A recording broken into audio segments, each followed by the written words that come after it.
रूपन्देहीको जनोत्थान बचत तथा ऋण सहकारी संस्थाको 20औं वार्षिक साधारण सभा सम्पन्न भएको छ। संस्थाको 10वटै शाखामा शनिबार एकैसाथ सुरु भएको साधारण सभा विभिन्न 22वटा प्रस्ताव पारित गरेको हो। सभाले निर्णय प्रमाणितका लागि प्रतिनिधि समेत छनौट गरेको छ। जनोत्थान साकोस, पहुँच महिला साकोस, गौमुखी साकोस, बुद्ध बहुद्देशीय सहकारी, पटकसार साकोस, सुदृढ साकोस र सगोल महिला साकोस गरी 7वटा सहकारी एकीकरण गरी बनेको जनउत्थानमा हाल 39,237 सदस्यहरू रहेका छन्।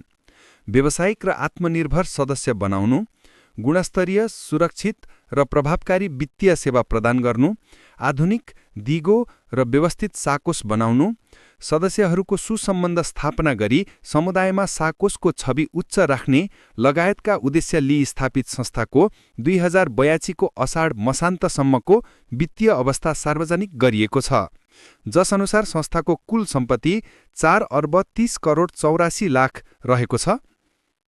यस्तै शेयर पुँजी 28 करोड 43 लाख, बचत सङ्कलन 3 अर्ब 44 करोड 89 लाख, ऋण लगानी 3 अर्ब 29 करोड 13 लाख, जगेडा कोष 40 करोड 47 लाख, शुद्ध बचत 11 करोड 97 लाख रहेको छ।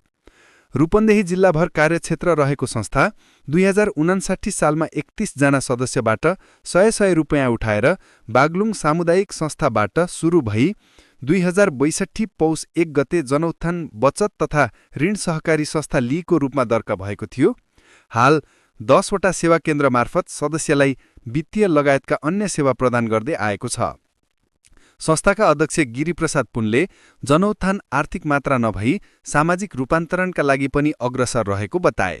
सभामा सबै सेवा केन्द्र स्तरीय साधारण सभाबाट चयन भएका निर्णय प्रमाणित गर्ने प्रतिनिधिहरू, सबै सेवा केन्द्रका उपसमितिहरू, सञ्चालक समिति, लेखा सुपरिवेक्षण समिति, सल्लाहकारहरू, कर्मचारीहरूको उपस्थितिमा संस्थाको अन्तिम निर्णय प्रमाणित सभा आगामी साता हुने संस्थाका प्रमुख कार्यकारी अधिकृत रङबहादुर थापाले जानकारी दिए।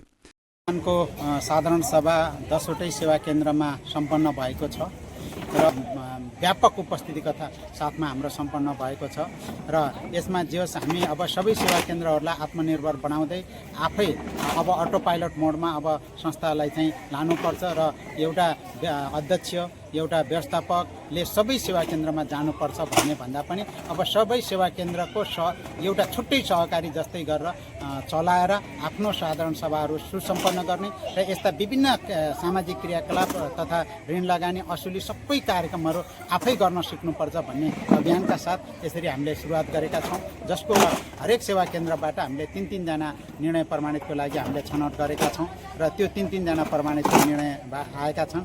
उहाँहरूलाई फेरि हामी पर्सि असोजको 11 गते शनिबार चाहिँ निर्णय प्रमाणित साधारण सभामा हामी सबैलाई राखेर फेरि अन्तिम समापन गर्न गइरहेका छौँ।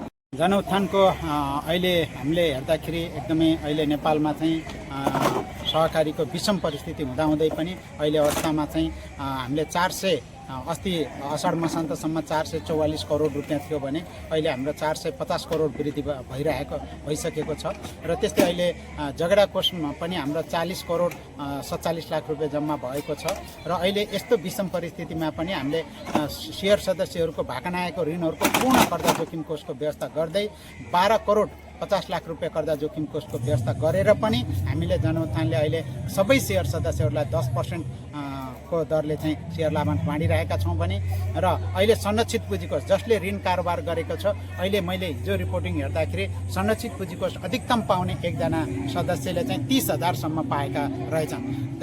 अबदेखि ऋण चाहियो भने अन्त होइन, जनउत्थानबाटै ऋण ल्याउँ, जनउत्थानबाटै कारोबार गरौँ भन्ने अनुरोध गर्न चाहन्छु सबै शेयर सदस्यहरूलाई। धन्यवाद। शेयर सदस्यहरूलाई व्यावसायिक रूपमा सक्षम बनाउने संस्थाको प्रयास केन्द्रित गर्ने, सेवालाई अत्याधुनिक, विस्तृत र प्रतिस्पर्धी बनाउँदै बचतमा न्यायोचित प्रतिफलको साथ सुरक्षित क्षेत्रमा लगानी गर्नेमा प्रतिबद्ध रहेको बताए।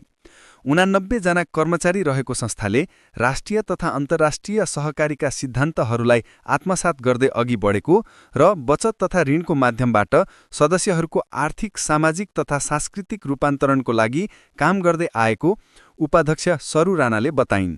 उनले संस्थाले 10% शेयर लाभांश बाँड्ने निर्णय गरेको बताइन्। भैरवाबाट दैनिक लुम्बिनी कर्मी मोहम्मद हबिबको रिपोर्ट।